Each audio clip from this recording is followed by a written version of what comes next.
Hello, my friend, wherever you are. I'm sending you love, the power of positivity, and vitamin D shining right at my face, and you can probably see out the window.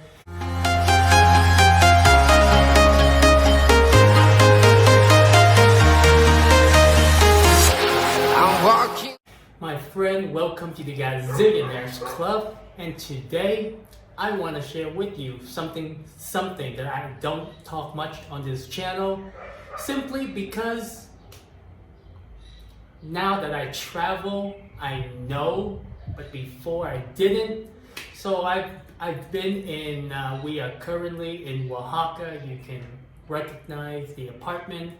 But ever since I traveled, I started in February. The beginning of February, and right now is about May 20th. And I gotta say, being away from home for a while, like even when I was traveling around the United States, like I would call my mom and say hi, still didn't talk to my dad, my sister. I talked to one of my sisters, but the other two, it was kind of like, because we grew up where everyone was like really close together.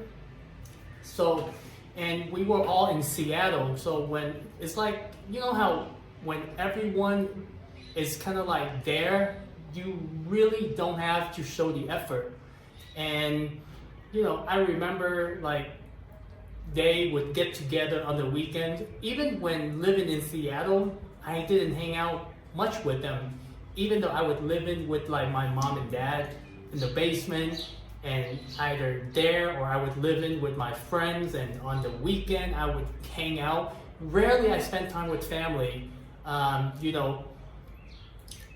even when we do, I just didn't like it, and I didn't like it. I don't know why.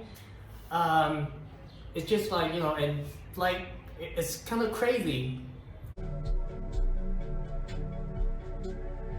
So it's kind of like we were there, but we were not there. I definitely not there. I wasn't like part of the family, meaning that, unless there's like a major gathering, then I'll be there. But most of the time, I just hang out with my friends. And, even when I was traveling along or around the US, I didn't talk to them that much, especially my mom. And I kind of noticed, like when I'm in Mexico now, and it's kind of like everyone is so far apart, like I'm no longer in Seattle. I actually call my mom up quite often, about twice or once a week or once every 2 weeks, right? And it just recently, even when I first came to Mexico, it was like once a month kind of thing. I don't know why that is, but then it's kind of like, I started saying like, at the end of the phone conversation, most of the time it's just like a hi and bye kind of thing. Like, what are you guys doing? Where are you and dad? Like, what are you guys doing? Because I feel like they sacrificed, everything that they had, and they brought our family to the U.S. or me to the U.S. and my siblings, and pretty much like, like every time when I think of I think of like, wow, you left your siblings, your mom and dad, your friends, everything you've ever known to give us a better life. And thinking about that is like, I always have the intention of like, hey, you guys should retire. And talking to them, I'm glad that they are able to retire. They're just kind of living life right now.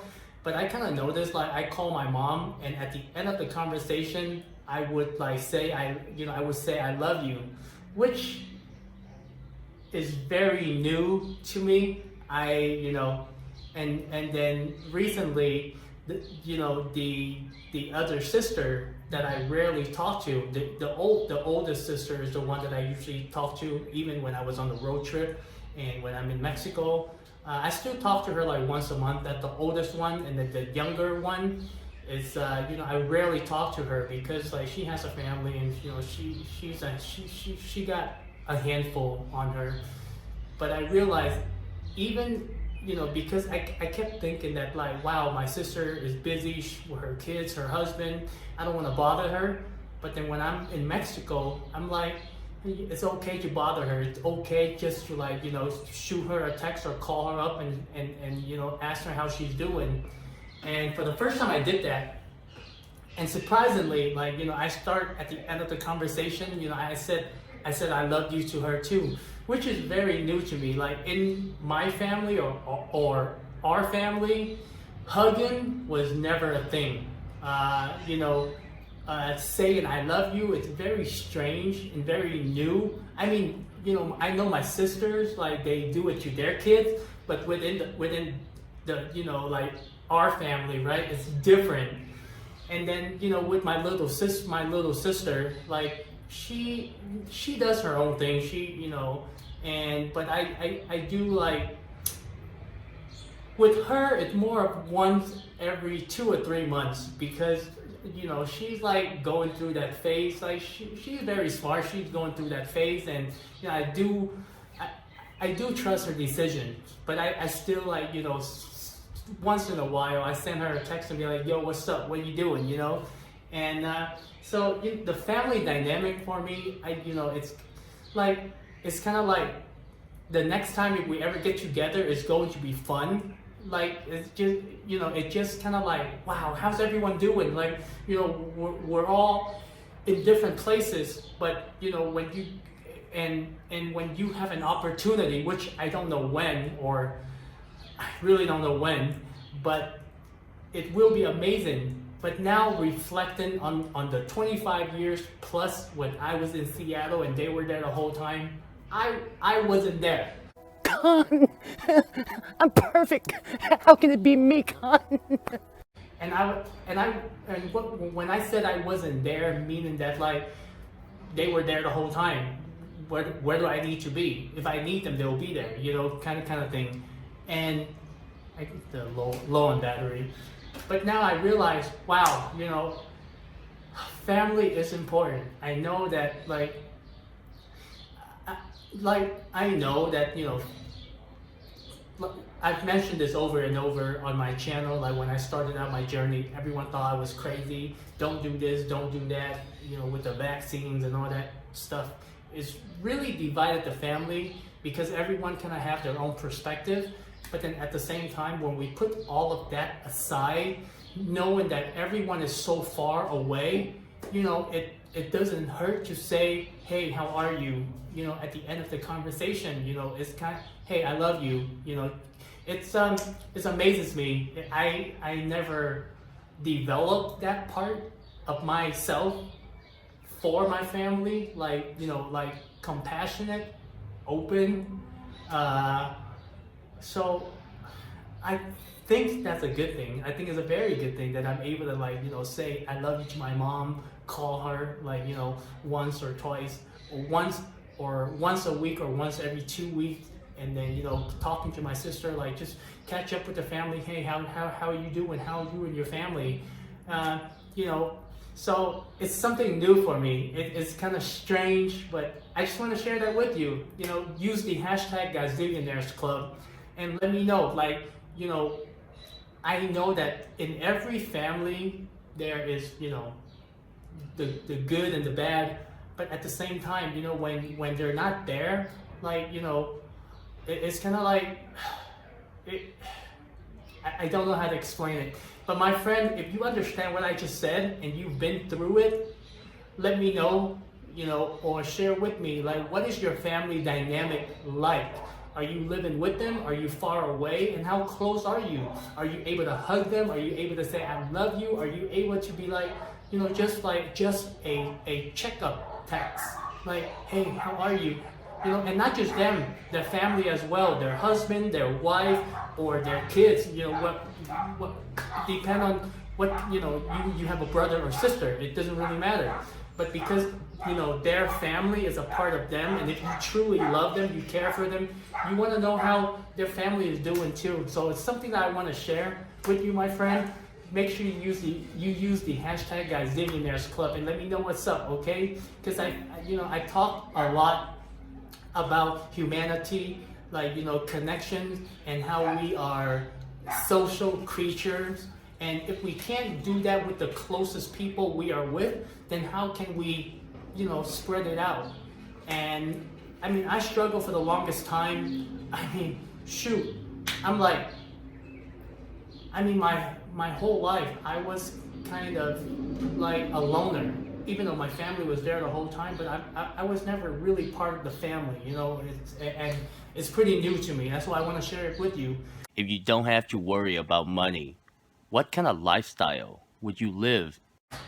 I mean, we all learn at some point in life, and I guess at this point in my life, it's not too late.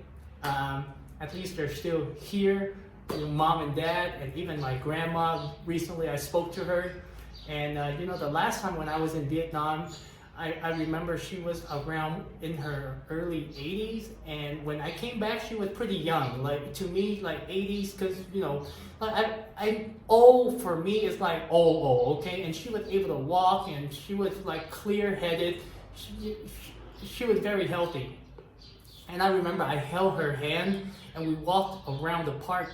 And I remember, like, when I was little, like her hand, they were so big, and now it's like kind of like the opposite. When I held her hand and we walked around the park, her hand, you know, was very small. And I recently saw her, and she got a lot older. And honestly, you know, she fell. And you know, being at the retirement home, usually that's the first sign of, you know, kind of like a downhill. And you know, I know that, like, you know, my aunts, and they are taking good care of her. My mom is there, but I just don't see, like, I give it the maximum of 5 years, but usually, you know, when at a certain age, when people, I think she's in her 90s now, in early 90s, and usually when you get to that age and you fall, it's a very fast decline. So 5 years, I give it maximum, you know, three years, I think it's gonna be around there. Hopefully, with this whole thing, when it's over, you know, with the travel restrictions and, you know, and everything that's happening, I can go back to Vietnam to see her one more time before she passes away. That would be my last wish, is to see her and just to say goodbye. Her and I, we don't have. I mean, other than, I just remember when I was little, she was there. She was, you know, like grandma. They do grandma things. Like, they give you candy, they love you and all that stuff. So it's family connection. So I hope you can do the same thing. I know I'm talking too much here. So my friend, much love. I will see you in the next video. Ta-da.